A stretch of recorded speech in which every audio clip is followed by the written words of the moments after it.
So yeah, speaking of, so I mentioned war. We're bombing so many countries right now, especially in the Middle East. Afghanistan, though, we've been there for now almost 20 years. It's going to be 20 years in November, and for some reason, Joe Biden and some of the other people in his administration are treating it as if it's some kind of thing to celebrate. It's like, oh yes, by 20 November September 11th, 2021, that's when we're going to pull troops out of Afghanistan. So that's what the AP reports. They report that Joe Biden has set the 20th anniversary of September 11th as the date the U.S. troops will withdraw from Afghanistan. And I don't think that they're going to pull out. I think that they're going. That's enough time for them to come up with some excuse for why they should stay there longer. But if they're so ready to pull troops out, why don't they just do it now? Like, why do they have to wait for the 20th anniversary? Is this just them trying to create some kind of excuse that some Americans are going to buy? But yeah, I don't think he's gonna pull them out. He'll bring up some excuse for why we need to stay there longer. But what are your thoughts, guys? You want to get this? Um, I, yeah, I don't. So many people have promised that. Didn't Obama promise that? Trump talked about it. They all talk about it. They all talk a big game when it comes to bringing the troops back home, ending the wars, and all they do is once they get in office, they just amp it up more. So, yeah, I'm sure, and that's even assuming that Biden is still president. I mean, at that point, that it's not Kamala. I mean, like I don't really see Biden lasting that long. Like it's yeah, he's in pretty rough shape, and you think Kamala's going to bring him home? No, Biden isn't either. He's the one that did the Patriot Act, right? Mm-hmm. Like Mm-hmm. he's profited off of killing people in other countries. And the military industrial complex, they get everything. There's too many too many hands getting money from this war, from the all these wars, and they're not going to piss those people off because you know that's uh, that's how you get the Kennedy treatment. So yeah, that's they're not going to do that. Here's what I think is happening. Just from looking back at how it always happens, is you pull out a one and you start another. That's what happens. It's it's like I said, over 240 years as a nation, and over 220 years of that, we've created a war with either ourselves or some other country, and over 20 million people have been killed, died, and that's just the rough estimate. We're killing people exponentially. Still to this day, we're still launching bombs. We're still, overthrowing. We're doing the regime change shit that Tulsi ran on, but then all of a sudden gave up. She's, I'm concerned about her still to this day. I think she's kind of like going to be the new Bernie Sanders, in my opinion. Hmm. But here's, if you look back, just look back just a few decades and where we've been and what we do. We jump from one place to another: Syria, Afghanistan, right? Uh, uh, Iraq. We were in Kuwait at one time. We were over here. We've been Syria, and Was it the all these. Seven Libya, Sisters? Sudan, Yeah, Somalia. yeah, exactly. I Name a mean, country we haven't. yeah, name a country we haven't fucked up or destroyed. The Western So Allies. But I mean, right, they've just been in the game longer, and we're just like trying to do it better than them now. Like France, Spain, like all like they were imperialist countries back in like uh in like the 17th 18th century, but now the US is really, it's like an extension of like the UK empire. Like it's that's just a it. continuation of Perfect. it. Yeah, exactly. Yeah, because we've never ever really truly gotten rid of like these like systems of oppression. So it just kind of, I mean, it's a rebranding thing. They like just like slavery, like now it's prison labor, right? Like, first it was, this person's imperialism. Now it's now it's this country's, and they'll rebrand it as a different country or whatever, but it's still the same thing because we've never really gotten rid of it. It's just it's like a parasite. It'll jump from host to host until it uses it up, and then it'll go to the next host. And this is how these people operate. They just because it's greed. It just comes down to greed, and the greed doesn't hit a limit and say like, oh, okay, well that's enough for me. I've taken enough rights. I've taken enough money. I've taken enough lives. It's just gonna it will keep growing until it kills us. So we can already get a sense of like the excuses of what they're going to use, especially like since there's a Democrat in office, they're going to use like things that will concern liberals. Like, for example, here's what CNN Politics posted. It said they posted an article that said concerns mount that U.S. withdrawal from Afghanistan could risk progress on women's rights.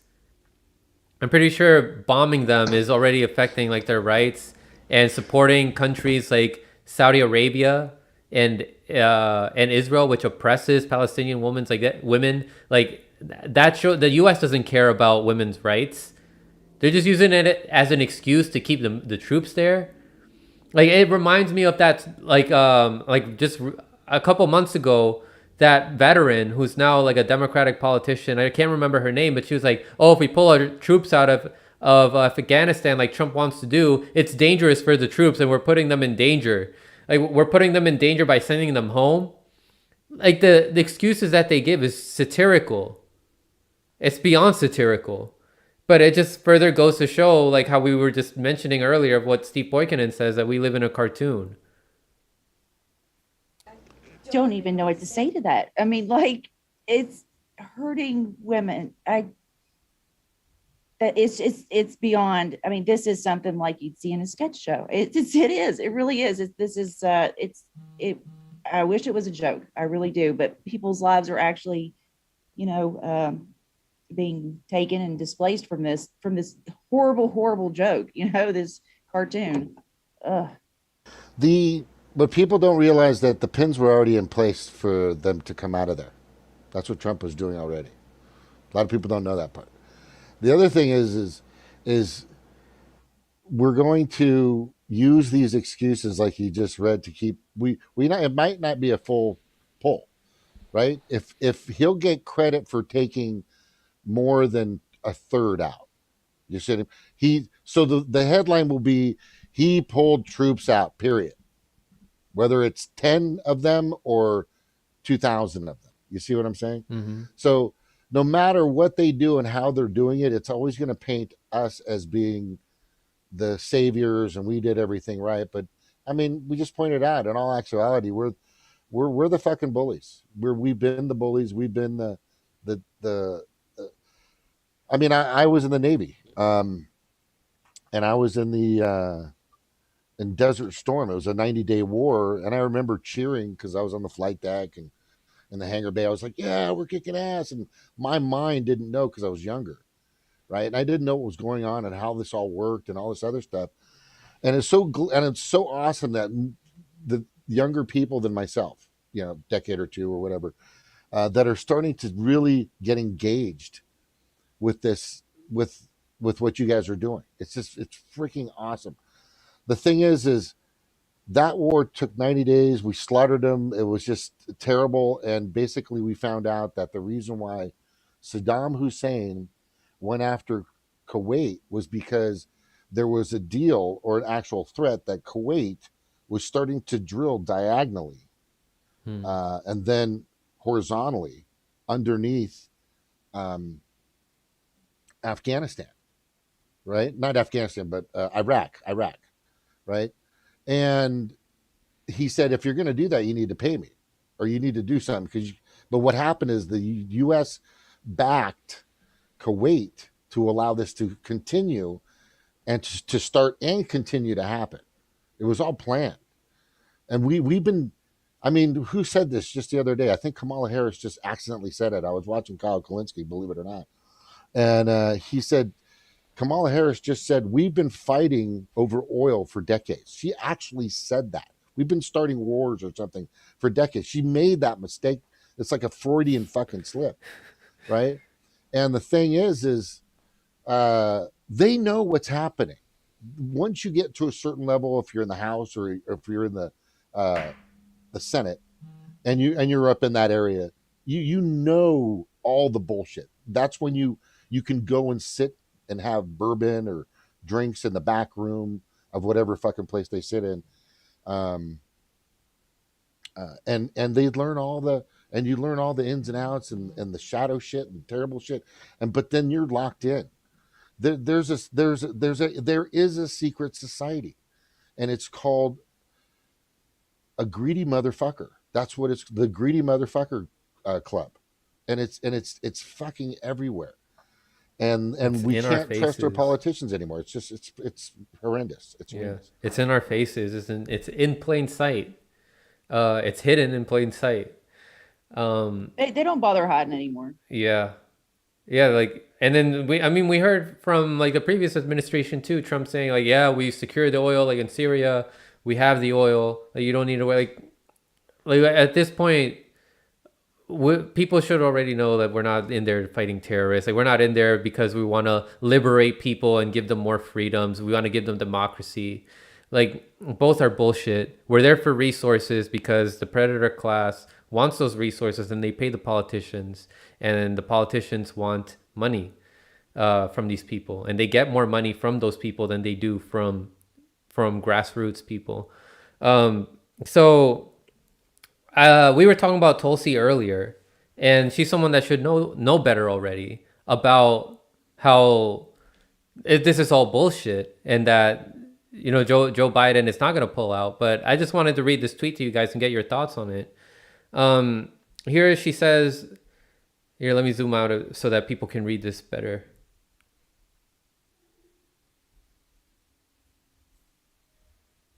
So she says, thank you, President Biden, for making the commitment to get out of Afghanistan. Should have done 19 years ago, saving thousands of lives and trillions of dollars. Like, I don't know if she's just being sarcastic about, like, being like, thank you. Like, oh, like this is something that we should have done a long time ago. Like, and you're finally doing it now.